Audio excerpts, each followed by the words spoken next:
আসসালামু আলাইকুম দর্শক।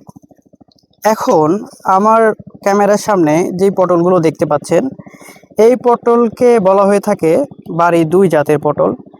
এই পটলের চাহিদা কেন এত বেশি সেটা আমি আপনাদেরকে বুঝিয়ে বলি। এই পটলগুলোকে যেমন বাজারে বেশি দাম পাওয়ার কারণ হচ্ছে এটা যেমন লম্বা হয় তেমনি এত পরিমাণে ধরে, প্রায় প্রতিটা লতার গিরোতে গিরোতে একটি করে পটলের ফলন আপনারা পাবেন।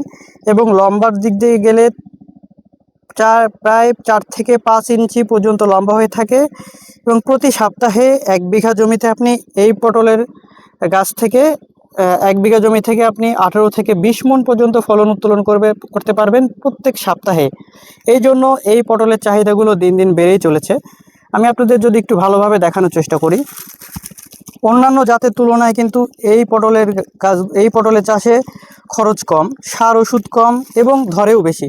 তাহলে কেন এর চাহিদা বেশি হবে না বলেন? এই চারাগুলো সচরাচর ২ ভাবে লাগানো হয়ে থাকে।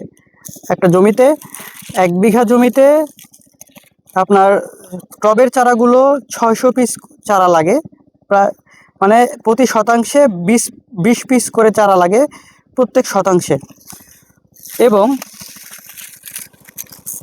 যারা লতা লাগাতে চান, লতা ২ হাত পর পরে ১ হাত পর পরে একটি করে ২টি করে লতা লাগাতে হয় এবং টবের চারাগুলো প্রতি ২ হাত পর পরে একটি করে টবের চারা লাগাতে হয়। যারা এই ধরনের পটলগুলো চাষ করতে চাচ্ছেন, এই জাতের পটলগুলো চাষ করতে চাচ্ছেন, তারা আমাদের ভিডিওর উপরে দেওয়া নাম্বারে যোগাযোগ করে আমাদের থেকে লতাগুলো নিতে পারবেন অথবা চারাগুলোও নিতে পারবেন। সরাসরি আমাদের নার্সারিতে এসে অথবা বাংলাদেশের যে কোনো প্রান্ত থেকে কুরিয়ার সার্ভিসে নিতে পারবেন। তাই চারাগুলো নেওয়ার জন্য অবশ্যই আমাদের ভিডিওর উপরে দেওয়া নাম্বারে যোগাযোগ করে চারাগুলো নিতে পারবেন।